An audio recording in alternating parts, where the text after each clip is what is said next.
I walked into my brother's engagement party, trying to stay invisible. The bride looked at me and laughed loud enough for everyone to hear. She still smells like the farm. People turned. People smirked. No one defended me. They didn't know I owned the hotel, and they were about to be thrown out of it. But before I begin, please like and subscribe to the channel. And we'd love to hear which part of the world are you joining us from. Let us know. Now let's dive into today's story. The morning frost bit at Lila Benton's fingers as she stacked the last wooden crate onto the loading dock. Her warehouse sat just outside Salina, Kansas, a converted grain storage building that smelled permanently of earth and citrus. The sun hadn't fully risen yet, and her breath came out in white clouds that disappeared into the cold November air. She wiped her palms against the front of her worn jeans, feeling the familiar roughness of the denim beneath her fingertips. Her hands were calloused, the nails clipped short and practical. These weren't hands that had ever known manicures or desk work. They were hands that knew weight, dirt, and the particular ache that came from moving boxes before dawn.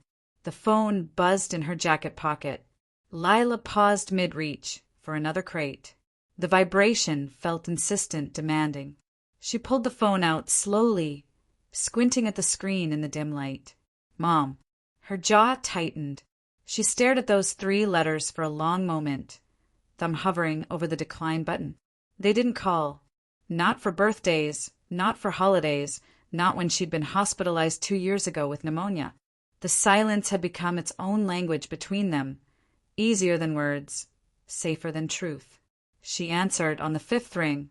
Hello. Lila. Her mother's voice carried that particular flat quality she remembered from childhood. The voice that meant something was required, not requested. Your brother's getting engaged. There's a party at the Lake Briar Hotel. No greeting, no small talk, just information delivered like an invoice. Lila set down the crate she'd been holding. It landed with a hollow thud. When? Saturday, 6 o'clock. You should come. Should. Not we'd like you to, or Tyler wants you there. Just should. Obligation dressed up as invitation. Lila leaned against the dock's metal railing, feeling the cold seep through her jacket. You didn't call when Dad got sick. The pause lasted 3 heartbeats. Somewhere in that silence, Lila could picture her mother's face, the way her mouth would tighten, the small shake of her head that meant, why do you always do this? This is different, her mother finally said. Lila almost laughed. The sound caught in her throat, sharp and bitter. How? Just send me the address. She ended the call before her mother could respond, before the conversation could spiral into the familiar patterns of accusation and defense. Her thumb pressed the red button with more force than necessary. The warehouse felt quieter after that. The early morning sounds, wind rattling the metal siding, distant traffic on the highway, the low hum of the refrigeration units, all seemed muted, pushed to the background by the ringing in her ears. Lila slid the phone back into her pocket and returned to work. The crates didn't care about family drama. The deliveries still needed to go out. Life kept moving whether you answered calls or not. But her hands shook slightly as she lifted the next box. The drive to Lake Briar took 4 hours.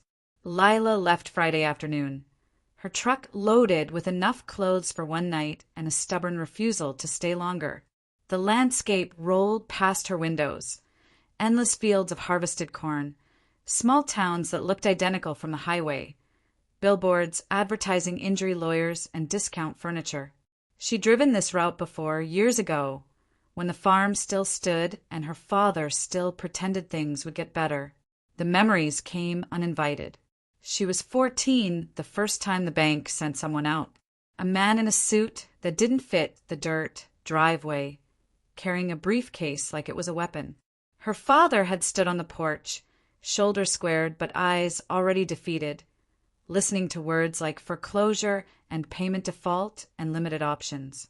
Her mother had watched from the kitchen window hands gripping the sink's edge hard enough to turn the knuckles white. Tyler had been 17, already planning his escape. He'd stood beside Lila in the yard, and she'd seen it in his face, the calculation, the relief that he'd be gone soon, the knowledge that this place was sinking and he wouldn't go down with it. He'd left for college 6 months later, full scholarship to a school 3 states away. He'd hugged their mother goodbye, shaken their father's hand, and driven off without looking back. Lila had stayed. Someone had to. When their father died, alone in the house on a Tuesday afternoon, heart attack while trying to fix a fence post he couldn't afford to replace, Tyler came back for the funeral. He wore a dark suit and stood with dry eyes, accepting condolences from neighbors who remembered when the Bentons had been something. He'd left the next morning. Lila had been the one to sort through the debts, to meet with the bank representatives, to watch as they calculated the farm's worth and found it wanting. She'd been the one to sell the cattle, the equipment, the land itself, piece by piece until nothing remained but an empty house and a mailbox with a name that no longer meant anything. Her mother had moved to a small apartment in town. Tyler had sent money once, a check with no note attached. Lila had torn up. She'd taken the money from the land sale and started small, hauling produce for other farmers, driving routes that paid barely enough to cover gas and maintenance. She worked 18-hour days, slept in her truck more often than not, and slowly built something that belonged only to her. The warehouse came 3 years later. The routes expanded. The clients multiplied. She learned quickly that reliability mattered more than charm, that showing up mattered more than making promises. And somewhere in those years of driving and lifting and working, she'd heard things. Through the network of farmers and distributors and small-town gossip that traveled faster than any phone call, she'd learned about the Lake Briar Hotel. The place had history. Built in the 1920s, renovated poorly in the 1980s, it had limped along on wedding bookings and high school reunions until the ownership changed hands. The new owner had borrowed heavily, invested badly, and defaulted spectacularly. The debt sat on the books of a regional bank, unwanted and complicated. No one local had the capital or the appetite for risk. The property lingered in legal limbo, too expensive to renovate, too valuable to demolish, too problematic for anyone to touch. Lila had touched it anyway. She'd bought the debt quietly, through an LLC registered in another county. She'd paid cash, structured the deal through lawyers who asked no questions, and became the owner of a lakeside hotel without ever telling her family she'd left the produce business behind. They never asked what she did. They never wondered if the girl who'd stayed on a failing farm might have learned how to succeed. So she never told them. The truck rumbled over a pothole, jerking Lila back to the present. The sun was setting ahead of her, painting the sky in shades of orange and purple that looked too pretty for what she was driving toward. The hotel appeared around a bend in the road. White clapboard siding, wraparound porches, tall windows that caught the last of the daylight. It sat right on the water's edge, connected to the shore by a long dock that stretched out over Lake Briar like a reaching hand. Lila remembered this place from high school. Tyler used to sneak in through the back entrance during summer dances, dragging her along because someone needed to stand watch. She'd been 13, small enough to slip through shadows, scared enough of his anger to do what he asked. She pulled into the parking lot and sat for a moment, engine idling. Her reflection stared back from the rearview mirror. Dark hair pulled into a practical ponytail, no makeup, eyes that had learned how to stay level even when everything inside wanted to run. She killed the engine. The silence felt heavy. Tomorrow night, Tyler would stand in that ballroom and accept congratulations for a life he'd built by walking away. His fiancée would smile and plan and pretend the past didn't matter. Their mother would blend into the background, relieved that at least one child had turned out right. And Lila would walk in wearing clean boots and a simple dress, carrying the weight of every year she'd spent being forgotten. She grabbed her overnight bag from the passenger seat and headed inside. The ballroom glowed with soft amber light from chandeliers that had been there since before Lila was born. Round tables draped in cream cloth filled the space, each one topped with centerpieces of white roses and greenery. A bar stretched along the far wall, already busy with guests who'd arrived early to claim their drinks and their positions. Lila stood near the entrance, bag left in her truck, wearing the only dress she owned, navy blue, simple cut, hemline that fell just below her knees. She'd paired it with brown leather boots that had seen her through 3 winters of warehouse work. They were clean, polished even, but they didn't match. She didn't care. Looking impressive had never helped before. People filled the room in waves of color and noise. Women wore heels that clicked against hardwood, dresses with patterns that probably meant something in fashion magazines. Men had shed their work clothes for button-downs and slacks that fit properly. Everyone looked comfortable here, like they belonged in spaces with chandeliers and servers carrying silver trays. Tyler moved through the crowd like water, easy and smooth. He'd grown into his features, the sharp jawline, the confident smile, the way he could make eye contact and make people feel seen. He wore a gray suit that must have cost more than Lila's entire wardrobe. His fiancée stood beside him, one hand resting possessively on his arm. Candace Moore. Even her name sounded expensive. Blonde hair styled in loose waves, makeup applied with the kind of precision that required practice and patience. Her dress was emerald green, cut to show just enough to be interesting without crossing lines. She spoke quickly, laughed easily, and judged constantly. Lila could see it in the way her eyes tracked movement, cataloging and categorizing everyone who approached. A woman in her 60s hugged Tyler tightly. "We're so proud of you," she said, loud enough for nearby tables to hear. "You've done so well for yourself." Tyler accepted the praise with practiced humility. "Just lucky, Mrs. Patterson. Right place, right time." "Nonsense," the woman replied. "You worked hard. You deserved every bit of it." Candace beamed beside him, squeezing his arm like he was a prize she'd won. Lila stayed near the wall, half hidden by a decorative column. She recognized some faces, people from church, former neighbors, distant relatives who'd shown up for free food and social obligation. None of them looked her way.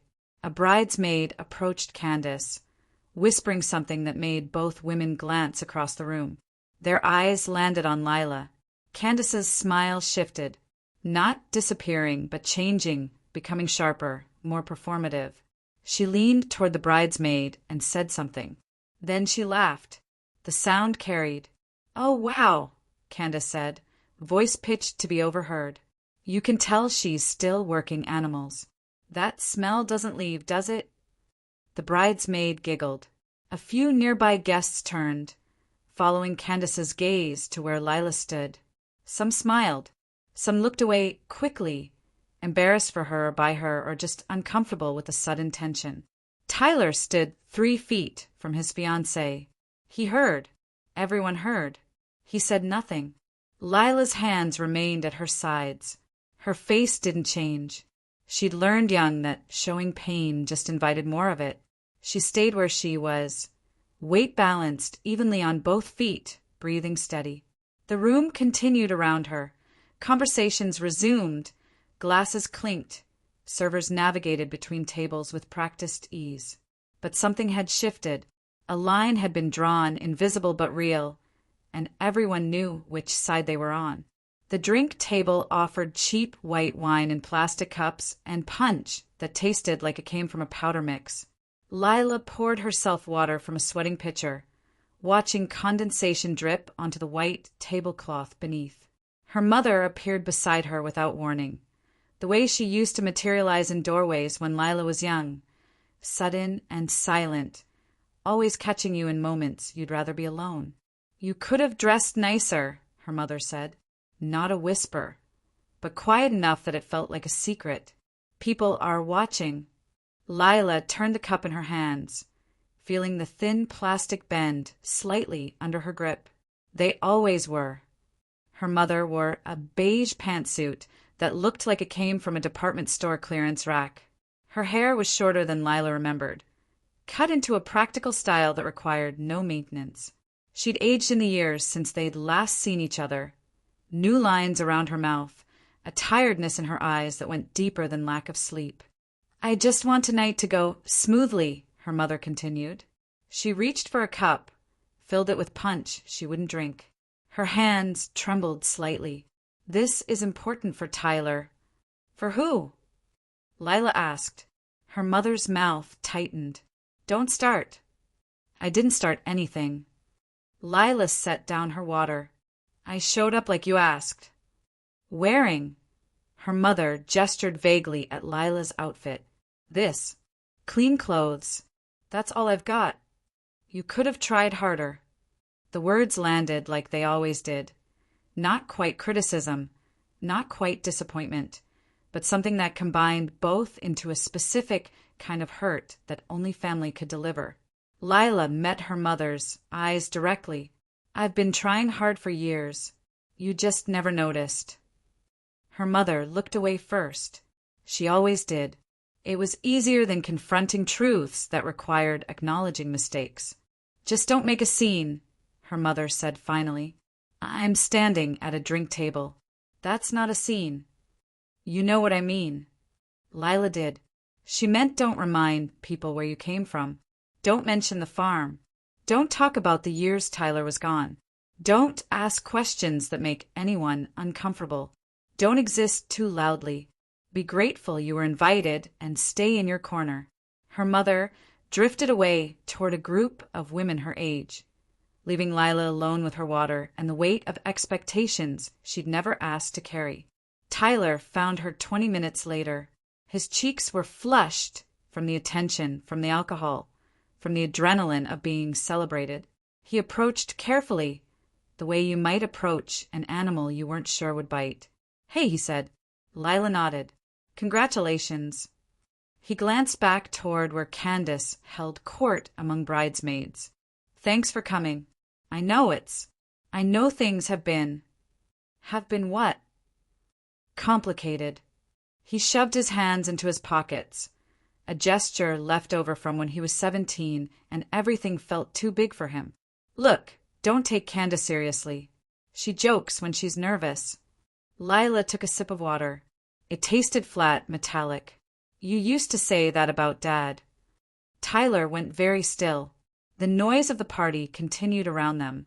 Laughter, clinking glasses, someone making a toast at a far table. But between them the air felt heavy. "That's not fair," he said quietly. "Fair." Lila turned to face him fully, the column behind her pressed cold against her back through the thin fabric of her dress. "What about this has ever been fair?" "I had to leave." His voice rose, slightly defensive. "I couldn't stay there. It was killing me. It was killing all of us." "So why did you stay?" The question hung between them like smoke. Other conversations faded into background noise. Lila could see it in his face. Genuine confusion mixed with a desperate need to be right, to have his choices justified, to not be the villain in a story where someone had to lose. Because someone had to, Lila said. Because Dad was dying and Mom couldn't handle it alone. Because the bills didn't stop coming just because you got a scholarship. Tyler's jaw worked. "I sent money. Once. A check with no note. Like you were paying off a debt instead of helping your family. What did you want me to do? Come back?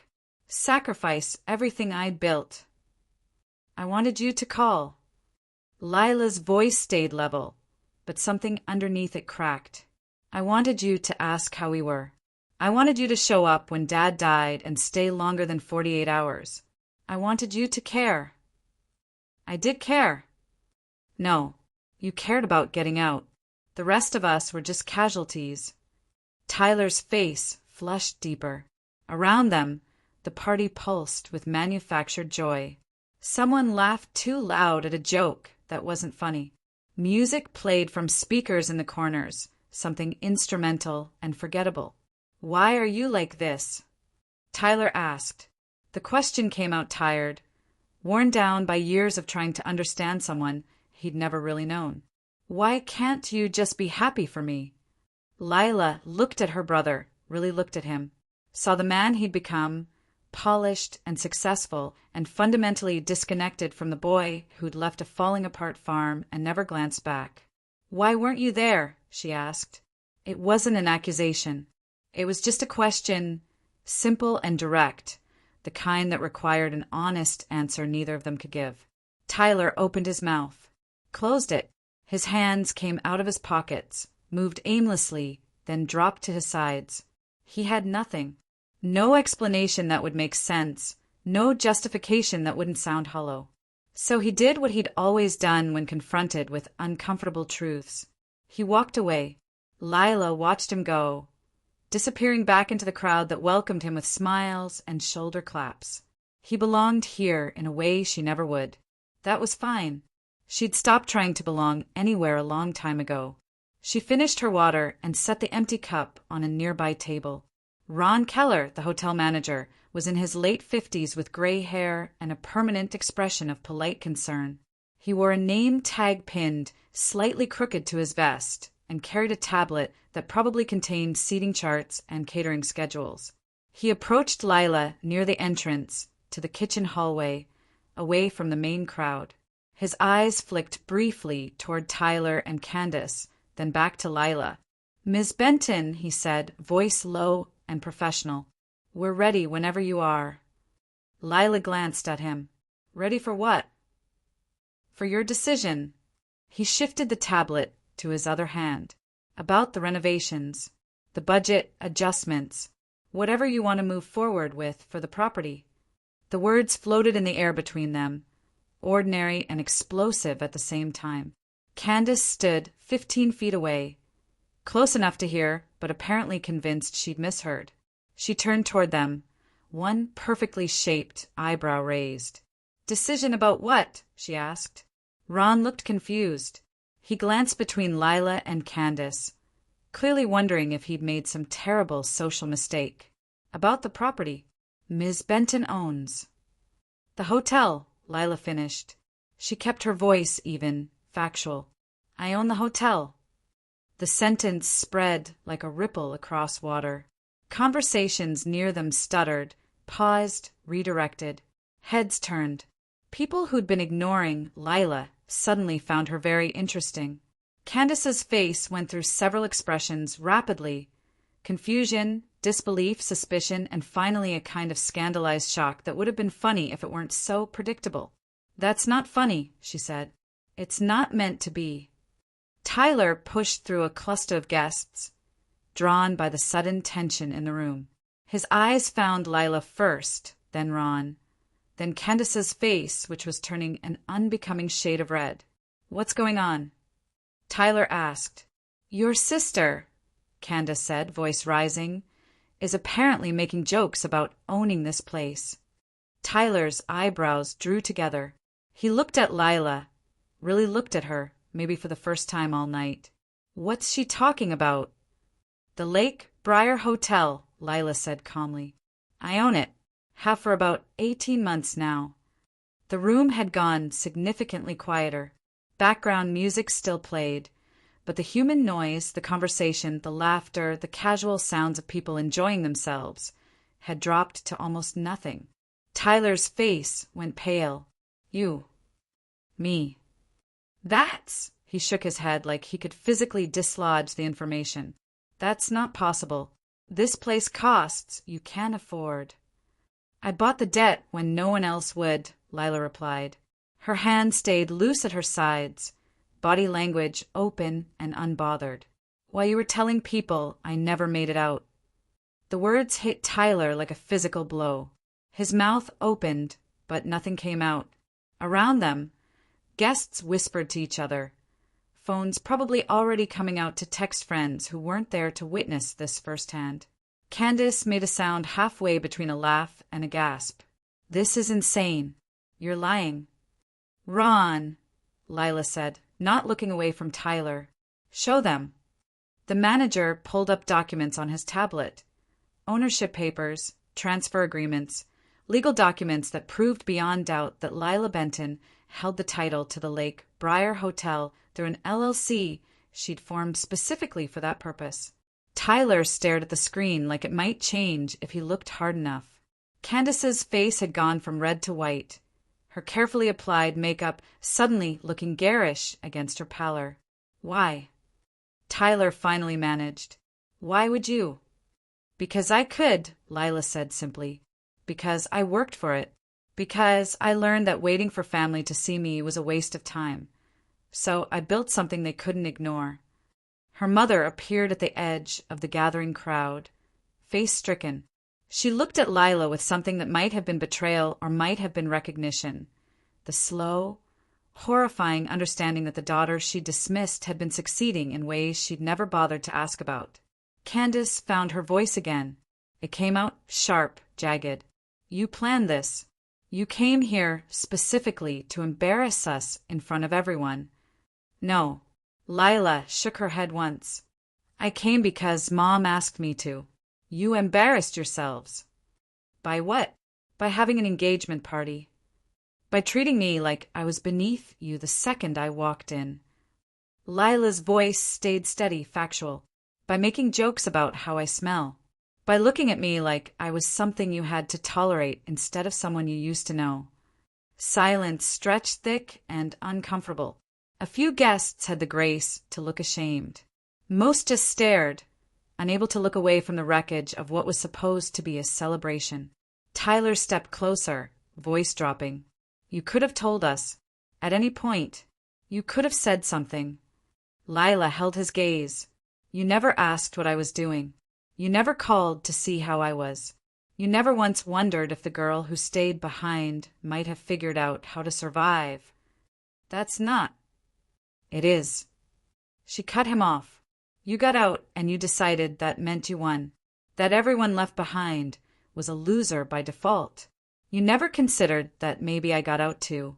I just did it without announcing it, without asking for applause, without needing you to validate my success. Her words fell into the room like stones into still water, each one sending ripples that touched everyone standing there. Tyler's face did something complicated. Shame, anger, hurt, denial, all mixing together into an expression Lila had never seen on him before. He looked young suddenly, stripped of the polish that success had given him. Just a man confronting truths he'd been able to ignore until they stood in front of him, wearing his sister's face. I didn't know, he said weakly, because you didn't want to. Lila's voice gentled slightly, not out of forgiveness, but out of exhaustion. It was easier to think I was stuck. It made your leaving feel justified. Candace made a frustrated sound. This is ridiculous. We're not doing this at my engagement party. Our engagement party, Tyler corrected automatically. She shot him a look that could have frozen water. Whatever. I'm not standing here being attacked by some. Careful. Lila's voice went cold. I own this building. I decide who stays and who goes. The threat hung in the air, unspoken but understood. Candace's mouth snapped shut, rage sparking in her eyes but intelligence holding her tongue. Ron stood awkwardly to the side, tablet clutched like a shield, clearly wishing he was anywhere else. Around them, guests tried to pretend they weren't eavesdropping while hanging on every word. Lila's mother moved forward slowly, each step seeming to cost her something. Lila, she said, voice barely above a whisper. Please. It wasn't clear what she was asking for. Peace, silence, pretense, all the things she'd relied on to keep the family functioning when the only thing holding them together was the refusal to acknowledge how badly they'd broken. Lila looked at her mother, really looked at her, and saw the same tiredness she'd seen earlier but deeper now. The tiredness of someone who'd spent years pretending things were fine until fine became the only option she could recognize. I'm not making a scene, Lila said. I'm just telling the truth. You just don't like what that looks like. Her mother's eyes welled up. She blinked rapidly, fighting tears that would only make this worse. Why are you doing this? I'm not doing anything. They did this. Lila gestured vaguely toward Candace and Tyler. I just stopped pretending it didn't happen. Candace's voice rose above the murmuring crowd, shrill and desperate. You planned this. You bought this place just so you could hold it over us. This is its manipulation. Its control. No. Lila's voice stayed level, unmoved. Control would be not telling you until after you'd already paid. Manipulation would be pretending I was still the person you could look down on. This is just honesty. You're just not used to it. Honesty. Candace laughed, but the sound cracked in the middle. You've been lying by omission for over a year.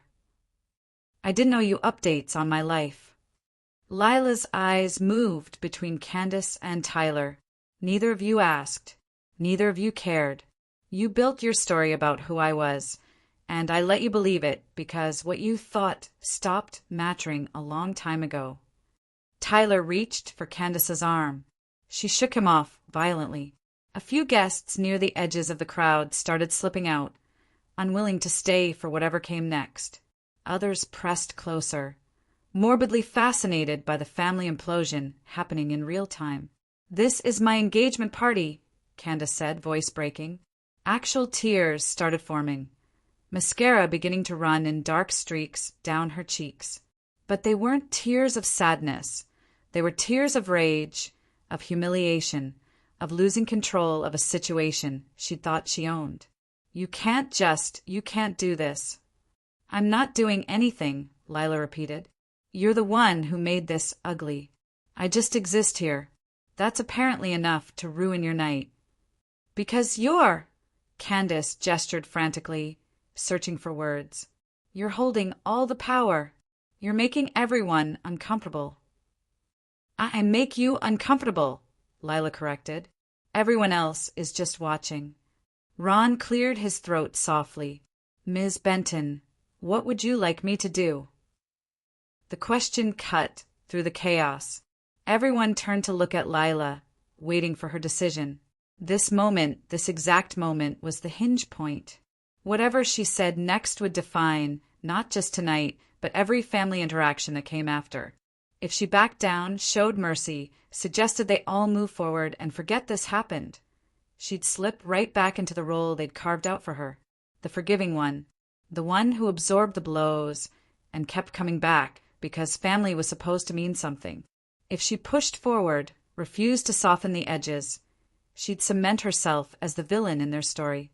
The cruel sister, the bitter daughter, the one who chose revenge over reconciliation. Lila looked at Tyler, saw him standing there with his expensive suit and his beautiful fiancée, and his life built on the foundation of walking away from difficulty. She thought about the years she'd spent alone on that farm, watching creditors circle like vultures. The phone calls he'd never made. The funeral he'd left after 48 hours. The check with no note. She thought about her mother, standing silent in doorways, choosing peace over truth every single time because confrontation meant acknowledging pain. She thought about Candace's laugh earlier, that careless cruelty about smelling like animals, said loud enough to be heard, meant to remind Lila where she belonged in their hierarchy. She took a breath. "End the event," she said. "Clear the room. Refund nothing." The gasps were immediate. Multiple voices rose at once. Protests, curses, shocked exclamations. Candace made a sound like she'd been physically struck. "You can't," Tyler started. "I can." Lila looked at him directly. "This is my property. These are my rules. You wanted to celebrate here without including me in any meaningful way. Now you can leave here without your celebration." Ron nodded slowly. He pulled out his phone, already texting the catering staff and security. Guests who'd been lingering started moving toward the exits, more urgently, sensing that staying meant being part of something nobody wanted on their conscience. "This is insane." Candace's voice pitched higher. "We sent invitations. People flew in. We paid deposits." "You paid deposits to a hotel I own," Lila said. "Read your contract. The owner reserves the right to terminate events for any reason with full forfeiture of deposits. It's page 3, section 7. Candace stared at her with pure hatred. "You're a monster." No, I'm just not a doormat anymore. Tyler stepped between them, hands raised like he could physically stop what was already in motion. Lila, please, don't do this. Not like this. How should I do it? She tilted her head slightly. Should I smile and pretend everything's fine? Should I let her insult me all night while you stand there silent? Should I accept being treated like garbage because family is supposed to mean something? Family does mean something. Then why weren't you there? The question came out harder this time. Why didn't you come back when Dad was dying? Why didn't you help when Mom needed it? Why didn't you call when I was working 20-hour days trying to save something none of you cared about? Tyler's hands dropped. He had no answer. He'd never had an answer. You're burning bridges, he said finally. The words hung there, tired and obvious. Lila felt something inside her settle. Not peace exactly, but a kind of resigned clarity. You burned them years ago. I'm just admitting they're gone. Hotel staff began gently encouraging guests toward the exits. Some left quietly embarrassed. Others lingered, looking between Lila and Tyler like they were watching a car crash. Candace stood frozen, tears streaming down her face, ruining her makeup but unable to stop. Lila's mother approached one more time. She looked smaller somehow, diminished by the weight of everything that had been said and everything that remained unspoken. This isn't who you are, her mother whispered. You don't know who I am, Lila replied. Not angry, just factual. You never asked. Her mother's face crumpled. I'm your mother. Being someone's mother isn't the same as knowing them. Lila's voice gentled slightly, but the boundary held firm. You chose him. She nodded toward Tyler. You always chose him. That's fine. That was your choice. This is mine. I never chose. You did. Every time you asked me to stay quiet. Every time you told me not to make things harder. Every time you acted like my hurt mattered less than his comfort. You chose. The room had mostly cleared now. Only a handful of people remained. Close family, a few stubborn guests, and hotel staff waiting for final instructions. The chandeliers still glowed, soft and warm, lighting a celebration that had ended before it began. Tyler stood with his arm around Candace, who cried against his shoulder. He looked at Lila with something complicated in his eyes. Hurt, anger, and maybe, buried deep, a recognition of truths he'd never wanted to face. I hope you're happy, he said bitterly. Lila considered the question. Was she happy? No. Happiness felt too simple, too clean for this moment. But she was something else. Something that felt like freedom, like finally putting down a weight she'd carried so long she'd forgotten what standing straight felt like. I'm not happy, she said honestly, but I'm not yours anymore either. And that's enough. The party ended before 8 o'clock. Guests filtered out in clusters, pulling out phones, already texting friends and family about what had happened. By tomorrow, the whole county would know. By next week, the story would have mutated into a dozen different versions, each one less true than the last. Lila didn't care. She stayed until the room emptied completely, watching staff clear tables and reset the space like nothing had happened. Ron approached her carefully, tablet still clutched to his chest. I'm sorry, he said. I didn't mean to cause. You didn't cause anything. Lila cut him off. This was already there. You just made it visible. He nodded, not entirely convinced, but willing to accept the explanation. What should I do about the booking? Cancellation policies. Follow the contract. Keep the deposits. If they want to fight it legally, they can try. And if they come back? If they want to rebook? Lila looked around the empty ballroom, at the tables still dressed for a celebration that never happened. They won't. Ron understood. He nodded once and walked away, leaving Lila alone in a room full of ghosts. She stood there for a while, listening to the quiet. Somewhere in the building, water ran through old pipes. Outside, waves lapped against the dock's wooden posts. The night pressed against tall windows, dark and endless. Her phone buzzed. A text from Tyler. "We need to talk about this." She deleted it without responding. Another text from her mother. "Please call me." Deleted. Another. "You've made your point. Can we move past this?" Lila stared at the message for a long moment. Move past this. Like it was a speed bump, not years of being invisible. Like tonight was an overreaction, not the culmination of every time she'd been told her feelings were too much, her expectations too high, her presence too uncomfortable. She typed back, "There's nothing to move past. This is just where we are now." She hit send, then turned off her phone completely. The drive back to Kansas took longer than it should have. Lila stopped at a rest area around midnight, unable to keep pushing through the exhaustion. She slept in her truck, locked doors, windows cracked enough for air but not enough for danger. She dreamed of the farm, not as it had been toward the end, decrepit, failing, haunted by her father's ghost, but how it had been when she was young. Fields full of cattle, fences that stood straight, a house that felt solid enough to last forever. In the dream, Tyler was there too, but younger. 14, maybe 15, before he'd learned how to calculate the cost of staying versus the profit of leaving. They sat on the porch together, watching their father fix a fence post. "You think we'll always be here?" Dream Tyler asked. Dream Lila shook her head. "Nothing stays forever." "Would you leave if you could?" "I don't know," she answered. "Would you?" Dream Tyler looked at her with eyes that knew the future. "I'd miss it." "But you'd still go." "Yeah." He nodded. "I'd still go." Lila woke as dawn broke across the highway. Her neck ached from the awkward sleeping position. Her mouth tasted stale, but she felt clear-headed in a way she hadn't in years. She started the truck and drove the rest of the way home. The warehouse greeted her with familiar smells. Earth, fruit, the faint chemical tang of cleaning supplies.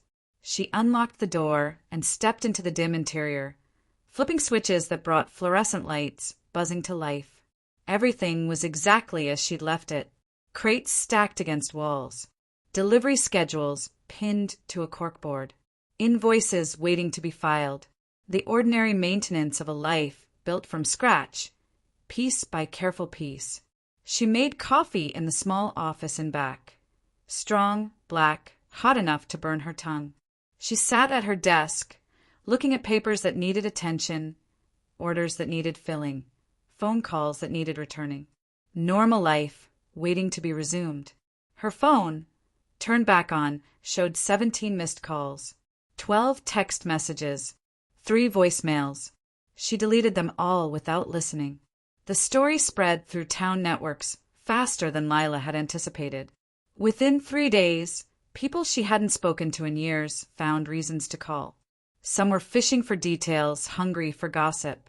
Others offered unexpected support. Farmers she'd worked with, business owners who'd watched her build something from nothing. People who understood that sometimes walking away was the only honest option left. Her mother called twice more. Lila let it ring. Tyler sent emails, long, rambling messages that cycled through anger, confusion, justification, and occasional glimpses of something that might have been regret. She read them once, then archived them without responding. Candace sent nothing. That was fine. They'd never had anything to say to each other anyway. Ron called once, asking if she wanted to come see the property, discuss plans for the hotel's future. She agreed to meet with him the following month. Not because she wanted to confront the space again, but because she owned it, and ownership meant responsibility. She'd learned that lesson on the farm. You don't abandon what you build just because it gets hard. 6 weeks later, Lila stood on the dock of the Lake Briar Hotel, watching winter sunset paint the water in shades of gray and silver. The air bit cold, promising snow before morning. She wore the same boots she'd worn to Tyler's engagement party, worn jeans, a thick jacket that had seen 3 winters of warehouse work. Ron stood beside her, reviewing renovation proposals on his tablet. "We could reopen by spring if we move fast on the permits," he said. "New kitchen equipment, update the rooms, fresh paint throughout." Lila nodded, only half listening. Her eyes tracked the horizon where water met sky, the perfect line where one thing became another without fuss or ceremony. "Do you regret it?" Ron asked suddenly. She looked at him. "Buying this place?" "What happened at the party?" Lila considered the question honestly. Did she regret it? The answer required acknowledging what she'd gained and what she'd lost, weighing them against each other to see which mattered more. She'd lost her family, not the idealized version, the one that existed in hopeful imagination, but the real one, flawed, distant, incapable of seeing her clearly. She'd lost the possibility of reconciliation, the potential future where everyone realized their mistakes and came back together healed and whole. But that future had never been real. It was a fantasy she'd been maintaining alone, a story everyone else had stopped believing years ago. What had she gained? Clarity, the ability to stop bending, the freedom to build a life without constantly checking whether it met the approval of people who'd stopped caring long before she'd stopped trying. "No," she said finally. "I don't regret it." Ron nodded. He seemed to understand that some questions only had simple answers, even when the journey to reach them was complex.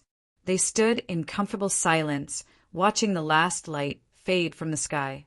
The town talked for months. Eventually, as all gossip does, the story faded into the background. Still there, still known, but no longer the most interesting thing happening.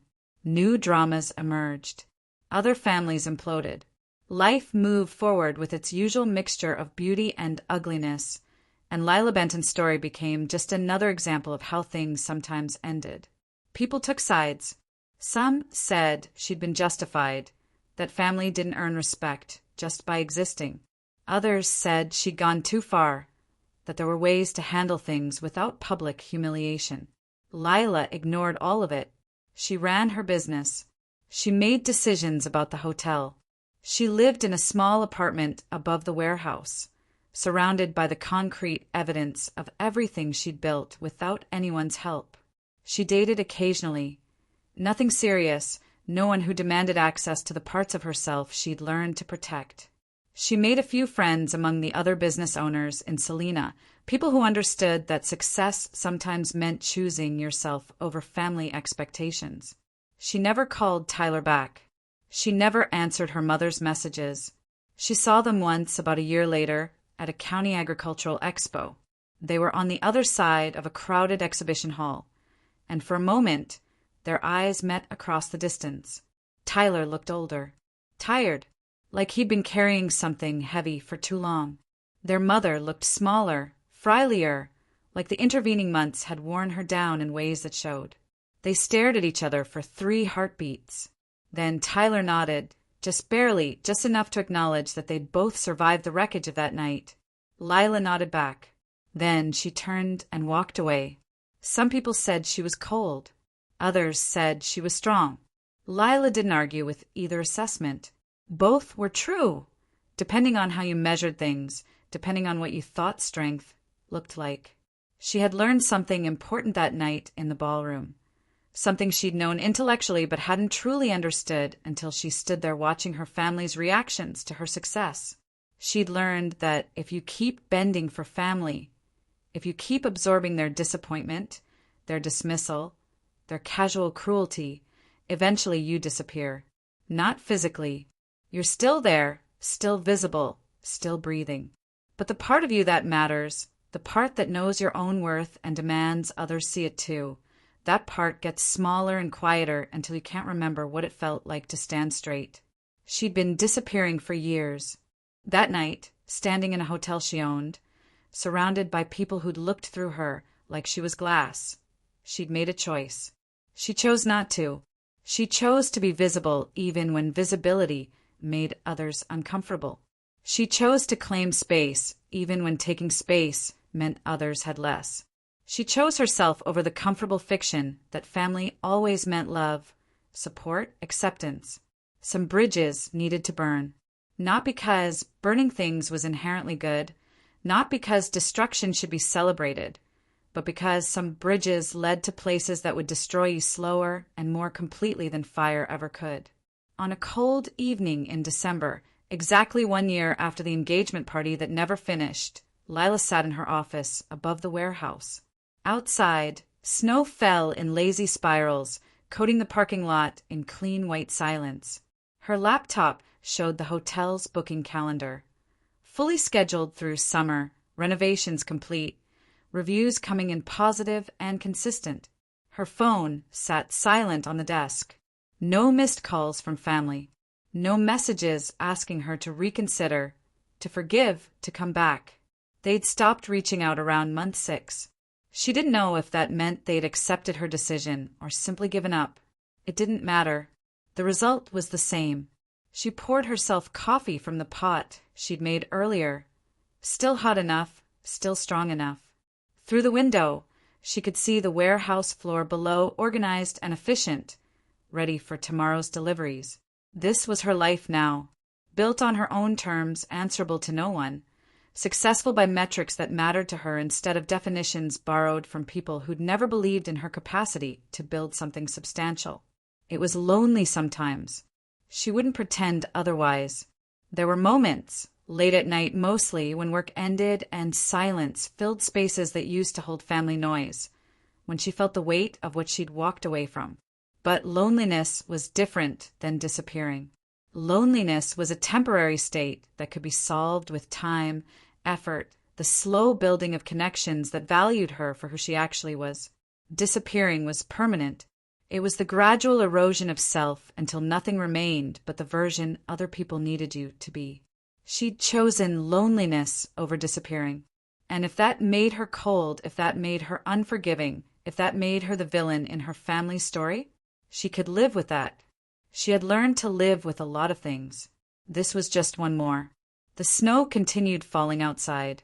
Lila finished her coffee, closed her laptop, and turned off the office lights. Tomorrow would bring new orders, new deliveries, new decisions that needed making.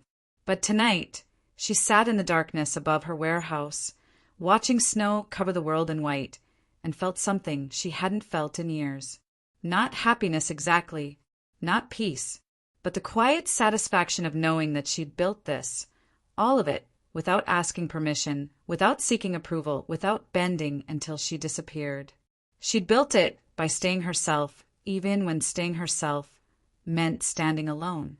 And that, she thought, watching snow spiral through streetlight glow, was worth more than any family celebration could ever be. Some people would call that sad. Lila called it survival. And survival, she'd learned on a failing cattle farm years ago, was often the most honest form of success. She went downstairs, locked the warehouse doors, and drove home through falling snow to an apartment that belonged only to her, carrying the weight of decisions that only she had made. The family that had left her behind was somewhere else tonight, living their own lives, building their own stories without her in them. That was fine. She'd learned how to build stories without them too, and hers, at least, was honest.